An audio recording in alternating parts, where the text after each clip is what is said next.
Suamiku selalu punya alasan sempurna setiap kali pulang larut malam. Katanya lembur, meeting dengan klien penting, atau terjebak macet di kantor. Namun, sebuah aroma sabun asing dan gestur tubuhnya yang mulai berubah membuat naluriku sebagai istri berontak. Didorong rasa penasaran yang sudah diambang batas, aku diam-diam memasang kamera CCTV kecil di mobilnya. Dan malam itu, rekaman di layar ponselku benar-benar membuka mataku. Malam itu aku terbangun bukan karena mimpi buruk atau suara dering telepon, melainkan oleh sesuatu yang jauh lebih halus, namun mengusik ketenangan. Desahan lembut dari kamar mandi yang terletak tepat di seberang kamar tidur kami. Mataku terbuka perlahan, menatap langit-langit kamar yang gelap. Sementara tangan meraba sisi tempat tidur yang kosong. Mas Andre belum juga pulang. Aku mencoba mengingat pesan terakhirnya siang tadi, tentang meeting penting yang mungkin berlarut hingga malam. Tapi naluriku sebagai istri mulai mengetuk-ngetuk pintu hati, membangunkan insting yang selama ini tertidur nyenyak di balik selimut kepercayaan. Dengan susah payah aku membalikkan badan dan menatap jam digital di meja samping. Angka merah menyala menunjukkan pukul 2.17 menit. Dadaku sesak. Biasanya, jika harus lembur, Mas Andre paling lambat pulang pukul 11 malam. Bahkan di saat-saat tersibuk sekalipun, dia selalu mengirim pesan atau menelepon untuk memberitahu bahwa dia baik-baik saja. Malam ini sama sekali tidak ada kabar. Aku mencoba meneleponnya sebanyak 3 kali. But yang terdengar hanyalah suara mesin yang dingin memberitahu bahwa nomor yang dituju sedang tidak aktif. Tiba-tiba suara pintu depan terbuka membuatku kaget. Langkah kaki yang kukenal selama 5 tahun pernikahan kami terdengar berat dan terburu-buru. Aku segera memejamkan mata, berpura-pura tertidur pulas. Dari balik kelopak mata yang hampir tertutup rapat, kulihat bayangan tinggi Mas Andre melintas di depan pintu kamar, lalu langsung menuju kamar mandi tanpa singgah terlebih dahulu. Biasanya, dia akan mencium keningku, atau setidaknya mengganti pakaian dulu. Tapi malam ini semuanya terasa berbeda. Desahan air mulai terdengar mengisi kesunyian malam yang pekat. Aku membuka mata dan duduk di tepi tempat tidur, mencoba memahami situasi yang sedang terjadi. Ada sesuatu yang mengganjal di hatiku. Perlahan aku berjalan mendekati kamar mandi. Dari balik pintu yang tak tertutup rapat, ku dengar suara air yang deras. Seakan-akan seseorang sedang berusaha membersihkan sesuatu dengan sangat bersih. Lalu, hidungku menangkap aroma yang asing. Wangi sabun mahal dengan aroma kayu cendana dan vanila. Sesuatu yang tak pernah ada di kamar mandi kami. Selama ini yang hanya menggunakan sabun mandi biasa dengan aroma melati. Tak tahan dengan rasa penasaran yang menggerogoti, aku memutuskan untuk menunggunya di kursi santai dekat jendela. Beberapa menit kemudian, pintu kamar mandi terbuka. Mas Andre keluar dengan hanya mengenakan handuk yang melilit di pinggang. Rambutnya masih basah dan meneteskan air. "Tias, kenapa belum tidur?" tanyanya dengan suara yang agak terkejut saat melihatku duduk di sana. "Aku terbangun tadi, kamar mandi lagi." "Mas, biasanya kalau pulang larut, kamu langsung tidur saja," kataku berusaha menahan getar di suara. Dia mendekatiku dan aroma sabun yang tadi kucium semakin kuat. Badan terasa lengket sekali. Meeting tadi di restoran banyak asap rokok dan aroma masakan menempel. Jadi pengen bersih-bersih dulu sebelum masuk kamar. "Meeting di restoran sampai jam 2 pagi?" tanyaku lagi, tak mampu menyembunyikan nada curigaku. "Kami lanjut ke klub malam untuk menghibur klien dari Jepang. Kamu tahu sendiri budaya bisnis mereka seperti itu," jawabnya sambil mengusap-usap kepalanya yang masih basah. "Maaf, lupa kirim pesan. Baterai HP habis dan chargernya tertinggal di kantor." Aku mengamati matanya yang tak bisa menatapku langsung. Selama 5 tahun menjadi istrinya, aku hafal betul setiap ekspresi wajahnya. Dan malam ini ada sesuatu yang disembunyikan oleh matanya yang biasanya jujur itu. "Sudah, tidur saja ya. Besok kan kamu harus antar Nadia les piano pagi-pagi," katanya sambil menepuk pundakku. Lalu berbalik dan mulai mengenakan piyamanya. Aku tetap duduk di kursi, memandangi punggungnya. Saat itulah mataku menangkap sesuatu yang membuat darahku berhenti mengalir. Di bagian belakang lehernya, di bawah rambut pendeknya, Terdapat bekas merah yang samar seperti bekas bibir yang tercetak di kulitnya. Jantungku berdebar kencang, tapi aku memilih untuk diam. Aku tak punya bukti, hanya kecurigaan dan luka di hati yang mulai menganga. "Tias, ayo tidur," panggilnya dari tempat tidur dengan suara yang lembut seperti biasa. "Aku mau minum dulu, Mas. Kamu tidur saja dulu," jawabku, lalu berjalan menuju dapur. Di dapur yang sepi, aku berdiri menatap gelapnya malam melalui jendela. Air mata akhirnya tumpah membasahi pipi yang semula berusaha tegar. Ada yang berubah dalam pernikahan kami, dan perubahan itu datang bukan dengan teriakan atau pertengkaran, melainkan dengan diam-diam, seperti kabut yang menyelinap di tengah malam, membawa aroma pengkhianatan yang samar namun pasti. Keesokan harinya, aku terbangun dengan perasaan berat yang masih menggumpal di dada. Di sebelahku, Mas Andre masih tertidur pulas dengan wajah yang tenang, seolah-olah tidak ada yang terjadi tadi malam. Aku memandanginya lama, mencoba mencari jejak-jejak pria yang kukenal selama ini di antara garis-garis wajahnya yang mulai ditumbuhi uban. Apakah aku hanya berlebihan? Apakah kecurigaanku tadi malam hanyalah buah dari kelelahan dan kurang tidur? Dengan hati yang masih diliputi keraguan, aku melangkah keluar kamar. Tanganku secara otomatis menyiapkan sarapan seperti biasa. Nasi putih hangat, dan telur mata sapi setengah matang yang menjadi favoritnya. Setiap gerakanku terasa seperti dilakukan dalam kabut. Sementara pikiran terus-menerus kembali ke kejadian tadi. Malam, aroma sabun yang asing, bekas merah di lehernya, dan alasan meeting yang terasa dipaksakan. "Selamat pagi, sayang." Suara Mas Andre tiba-tiba membuyarkan lamunanku. Dia sudah berdiri di ambang pintu dapur mengenakan kemeja putih favoritnya. "Sarapan sudah siap? Aku harus cepat berangkat nih. Ada meeting pagi dengan direksi." Aku mengangguk berusaha tersenyum. "Iya, Mas. Silakan duduk." Dia mendekat dan mencium pipiku. "Kamu baik sekali, Tias."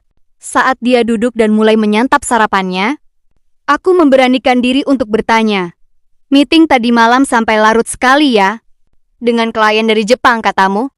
Dia mengunyah telurnya dengan cepat, matanya tidak menatapku.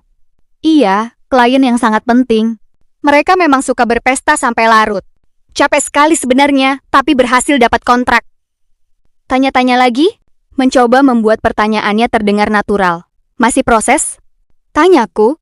"Masih proses," jawabnya singkat sambil meneguk kopinya. "Mereka mau pertimbangkan dulu. Mungkin minggu depan ada follow-up meeting lagi." Aku mengambil napas dalam-dalam sebelum mengajukan pertanyaan yang paling mengusik pikiranku. Tadi malam aku bangun dan mencium aroma sabun yang aneh di kamar mandi. Wanginya seperti sabun hotel, bukan sabun kita. Untuk sesaat, tangannya berhenti memegang sendok. Hanya sedetik, tapi cukup untuk kusadari kemudian. Dia tertawa pendek. "Oh, itu... Aku sempat mandi di klub kesehatan tempat kami meeting habis dari restoran." Badan terasa lengket sekali. "Kenapa kamu tidak suka baunya?" "Bukan tidak suka, hanya saja aneh," kataku berusaha menjaga suara tetap stabil. "Biasanya kamu tidak pernah mandi di tempat umum." Dia meletakkan sendoknya dengan agak keras. "Tias, aku sudah lelah. Tolong jangan tanya-tanya seperti ini di pagi hari. Aku harus fokus untuk meeting hari ini." Aku terdiam, menyadari bahwa pertanyaanku mulai membuatnya tidak nyaman. Tapi justru reaksinya inilah yang semakin menguatkan kecurigaanku. Mas Andre yang biasanya sabar dan selalu punya waktu untuk bercerita, kini menjadi mudah tersinggung. Setelah dia pergi dengan ciuman cepat di pipi, aku berdiri di depan jendela, memandangi mobilnya yang perlahan menghilang di ujung jalan. Pikiran dan hatiku bergejolak. Aku tahu ada yang tidak beres, tapi aku tidak punya bukti. Kemudian, tiba-tiba ingatanku melayang pada percakapan telepon kami kemarin siang. Dengan jantung berdebar, aku mengambil ponselku dan membuka aplikasi perekam suara otomatis yang kebetulan aktif setiap kali ada panggilan masuk. Aku menekan tombol putar untuk mendengarkan kembali percakapan kami kemarin. "Lagi di mana, Mas?" tanyaku dalam rekaman itu.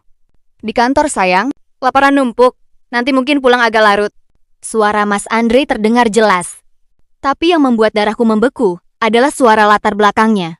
Bukan suara mesin fotokopi atau obrolan rekan kerja seperti yang kuduga, melainkan musik instrumental yang lembut diselingi, suara gemericik air yang seolah berasal dari air mancur atau kolam.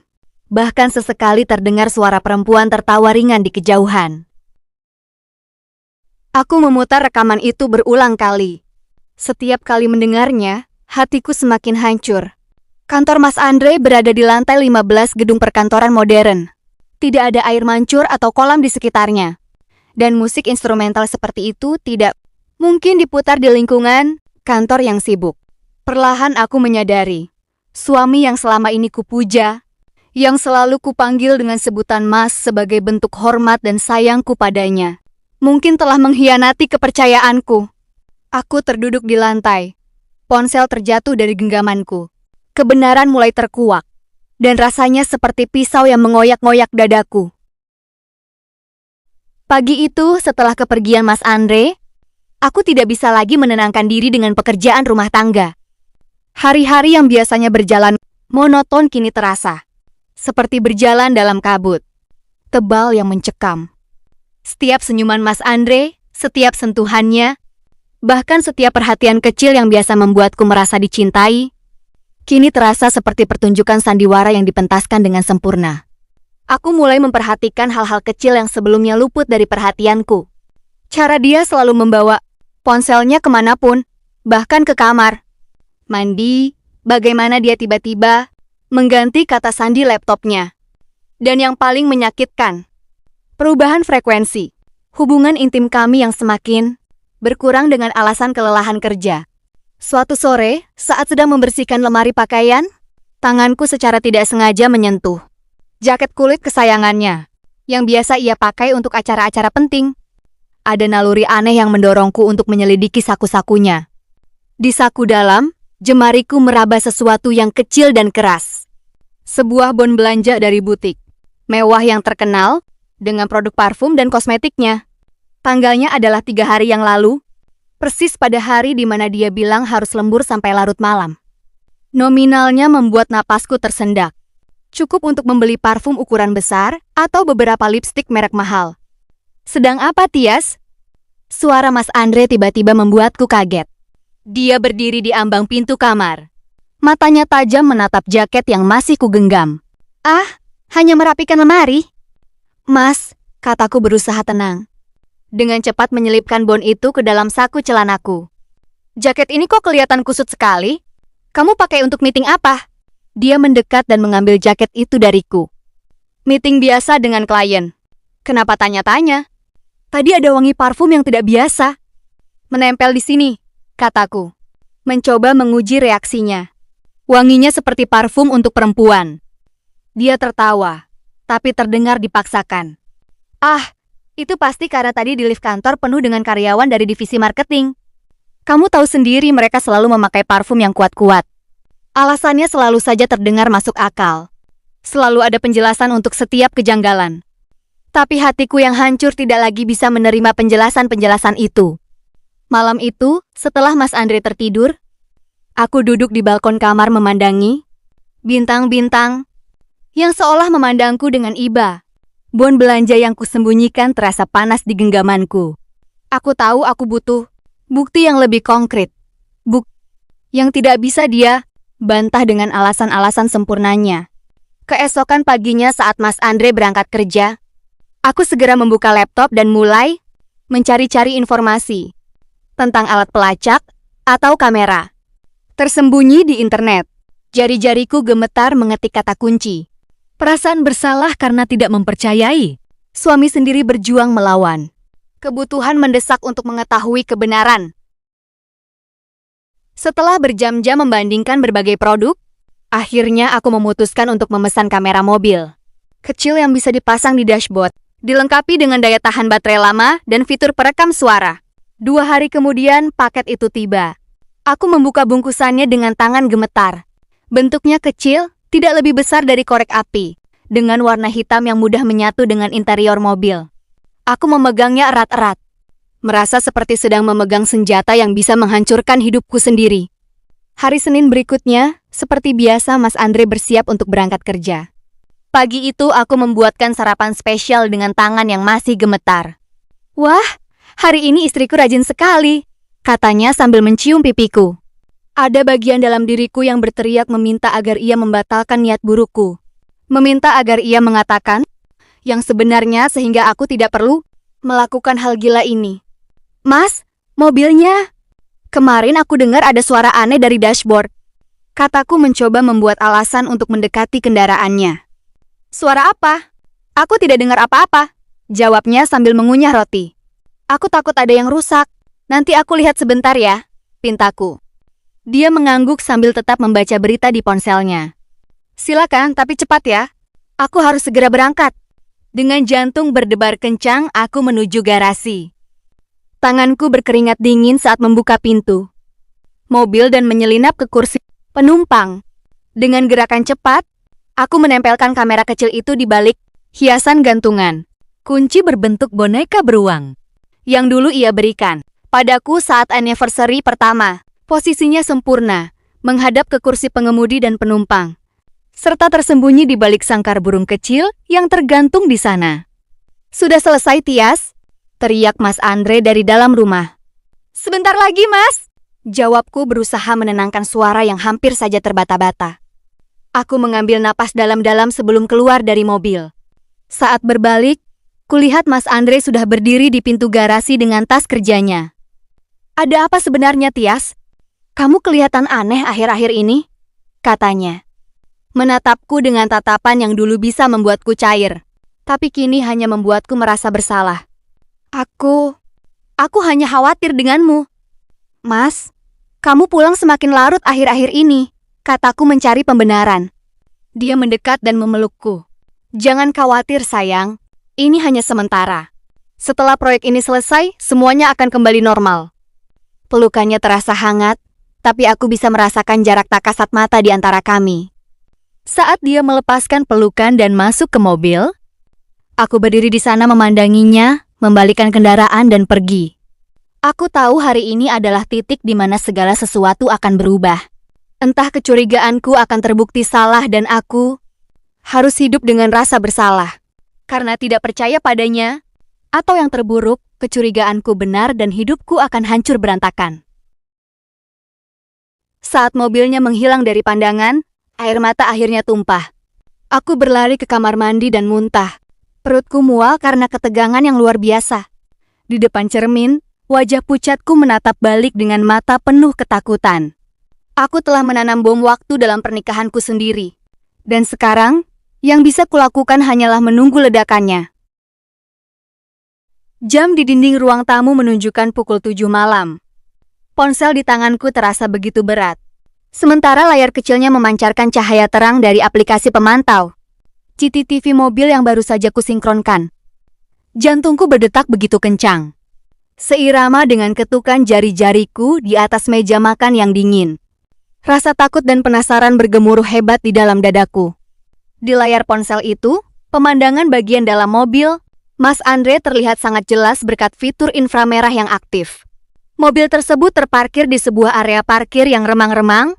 Di bawah lampu jalan yang berkelip malas, Mas Andre tampak duduk di balik kemudi, tetapi mesin mobilnya tidak menyala. Ia tidak sedang bersiap untuk pulang ke rumah seperti yang dikatakannya. Via telepon tadi sore, aku menahan napas, memperbesar tampilan layar dengan ujung jariku. Pintu mobil sebelah kiri tiba-tiba terbuka. Seorang perempuan berambut panjang, mengenakan blazer rapi dan tas tangan bermerek, masuk dan langsung duduk di kursi penumpang depan. Cahaya redup dari lampu dashboard menyinari wajahnya dengan cukup jelas.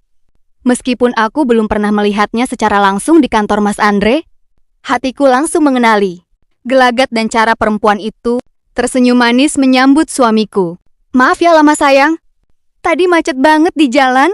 Suara perempuan itu terdengar begitu jernih melalui pengeras suara ponselku. Suaranya lembut, manja, dan sama sekali tidak mencerminkan hubungan profesional antara atasan dan bawahan. Mas Andre menoleh, lalu tersenyum, senyum yang dulu selalu ia berikan padaku di awal pernikahan kami. Ia mengulurkan tangan, merapikan helai rambut perempuan itu ke belakang telinganya. Nggak apa-apa, Lita. Aku juga baru sampai kok. Nama itu Lita. Seketika nama itu menghantam kepalaku seperti palu godam. Jadi perempuan inilah yang selama ini mengisi hari-hari di luar rumah? Perempuan yang dibelikan parfum mahal, menggunakan bon yang kutemukan di jaket beberapa hari lalu. Bagaimana kalau kita pindah ke tempat lain? Di sini agak terlalu terbuka, kata Lita sambil merapatkan duduknya ke arah Mas Andre. Bahkan tangannya dengan berani melingkar di lengan suamiku. Mas Andre menggeleng pelan, namun tawanya terdengar begitu akrab. Sebentar dulu, nikmati saja dulu suasananya. Toh, istriku di rumah pasti lagi repot ngurusin Nadia. Nggak bakal curiga apa-apa. Kalimat itu meluncur begitu ringan dari bibir pria yang telah bersumpah setia di hadapan penghulu dan Tuhan untuk melindungiku. Air mata yang sejak tadi kutahan akhirnya tumpah membasahi pipi. Rasa sakitnya begitu nyata, merambat ke setiap sendi tubuhku, membuat napasku terasa sesak seolah-olah ada tangan tak kasat mata yang mencekik leherku. Suami yang kucintai, tempatku bersandar selama 5 tahun terakhir. Tega membicarakanku di belakang dengan nada meremehkan bersama perempuan lain. Belum sempat aku mencerna rasa sakit itu sepenuhnya. Layar ponsel kembali menampilkan sesuatu yang membuat duniaku benar-benar runtuh seketika. Lita meletakkan tangan Mas Andre di atas perutnya yang masih rata, lalu berbisik dengan nada manja yang teramat manis. Sayang, dedek bayi hari ini aktif banget. Kayaknya dia tahu kalau papanya lagi di dekatnya. Mas Andre tertegun sejenak, lalu matanya berbinar penuh kebahagiaan. Ia menunduk dan mencium lembut punggung tangan Lita, lalu mendekatkan wajahnya ke perut perempuan itu. Anak papa, yang pintar ya di dalam sana. Sebentar lagi kita bertiga nggak perlu sembunyi-sembunyi lagi.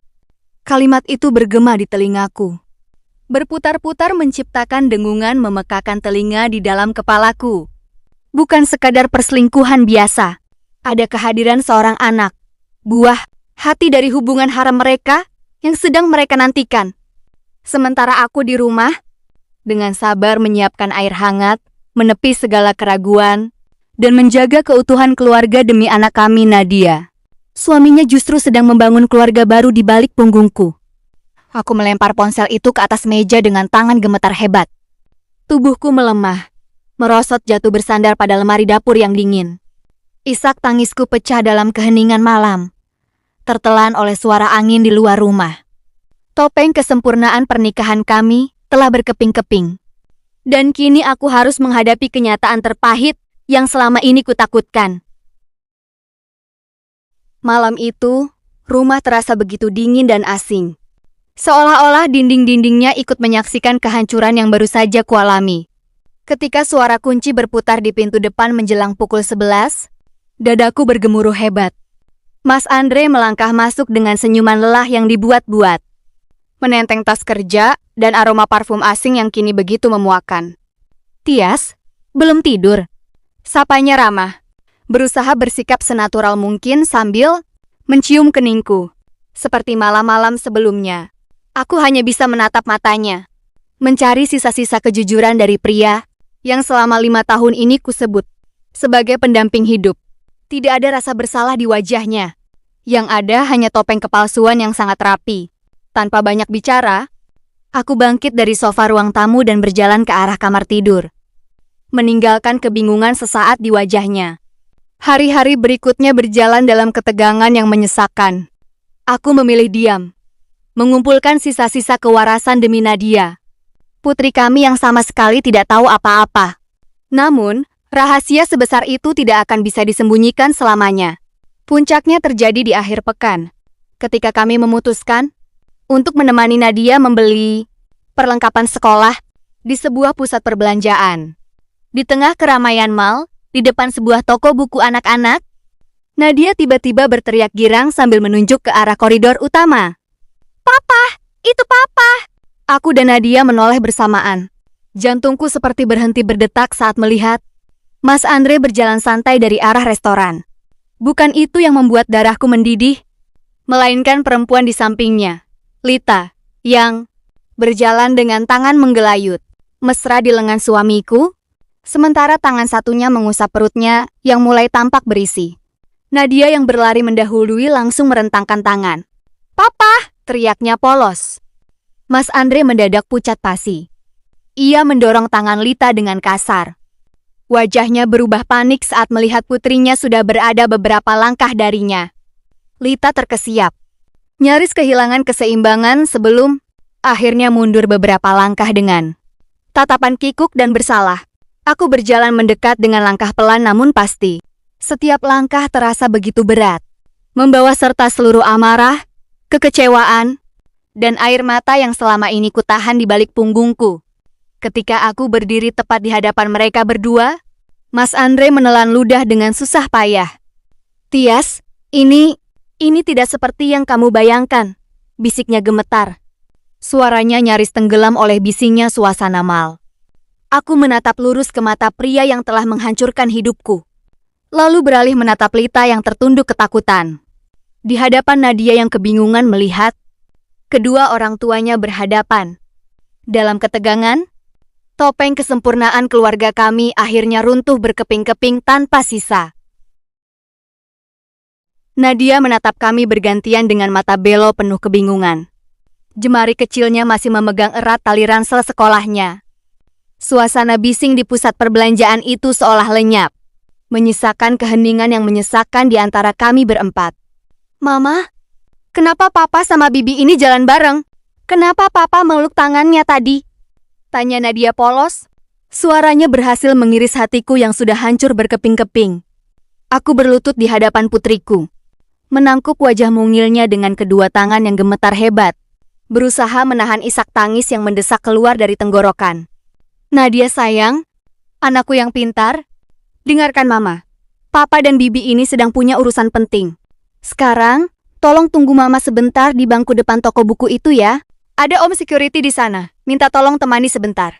Mama mau bicara sebentar dengan Papa. Nadia mengerjap, ragu-ragu melihat wajahku yang pucat. Tapi akhirnya, ia mengangguk patuh dan berjalan pelan menjauh menuju tempat yang kukatakan. Begitu Nadia berada di luar jangkauan pendengaran, aku bangkit berdiri. Seluruh sisa kesabaran dan kelembutannya lenyap, digantikan oleh gelombang kemarahan yang membakar dada. Aku menatap lurus ke arah Mas Andre yang berdiri terpaku dengan keringat dingin membasahi pelipisnya. Lita di sampingnya tampak ketakutan, mencengkeram erat tali tas tangannya sendiri. Urusan penting, Mas. Suaraku bergetar hebat, penuh dengan kepedihan yang teramat sangat. Ini urusan penting yang kamu maksud setiap kali pulang malam? Ini meeting dengan klien dari Jepang yang kamu banggakan itu? Mas Andre maju setengah langkah, mencoba meraih tanganku. Tias, kumohon, jangan di sini. Kita bisa bicarakan ini di rumah. Jangan di depan Nadia. Di rumah. Aku tertawa getir. Air mata akhirnya tumpah membasahi pipi tanpa bisa dicegah. Rumah yang mana yang kamu maksud, Mas? Rumah tempat kita membangun mimpi bersama?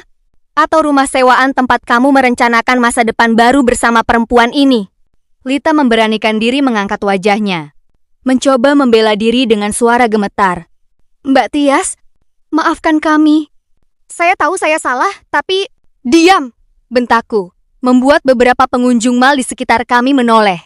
Amarah yang kutahan berminggu-minggu akhirnya meledak begitu saja. Aku menatap tajam ke arah perut Lita yang tertutup blazer rapi. Dan kamu, perempuan yang datang merusak rumah tangga orang dengan kedok sekretaris profesional. Kamu bangga merebut suami orang? Kamu bangga mengandung anak dari suami yang bahkan tidak bisa jujur pada keluarganya sendiri. Wajah Lita mendadak pias. Ia mundur selangkah dan menunduk dalam-dalam. Aku kembali menatap Mas Andre. Suamiku, pria yang selama 5 tahun, ini kucintai dan kuhormati dengan segenap hatiku. Semua bukti sudah kukantongi. Mas, rekaman CCTV di mobilmu, bon belanjaan parfum mahal, percakapan kalian, sampai kebohongan-kebohongan busukmu setiap hari. Kamu pikir aku bodoh? Mas Andre tertegun, matanya melebar tak percaya. Kamu pasang CCTV di mobil? Iya, seruku dengan suara parau. Karena insting seorang istri tidak pernah bisa dibohongi oleh kebohongan murahanmu. Dan hari ini, di hadapan perempuan ini, semuanya sudah jelas. Topengmu sudah runtuh, Mas. Aku tidak lagi menunggu jawabannya. Tanpa membuang waktu sedetik pun, Aku berbalik meninggalkan mereka berdua yang berdiri mematung di tengah koridor mal. Aku berlari kecil menghampiri Nadia, menggenggam tangan kecilnya erat-erat, dan melangkah keluar dari tempat itu tanpa menoleh ke belakang lagi. Hubungan yang kami bangun selama 5 tahun telah resmi terbakar. Dan aku tahu, tidak ada lagi jalan untuk kembali ke masa lalu.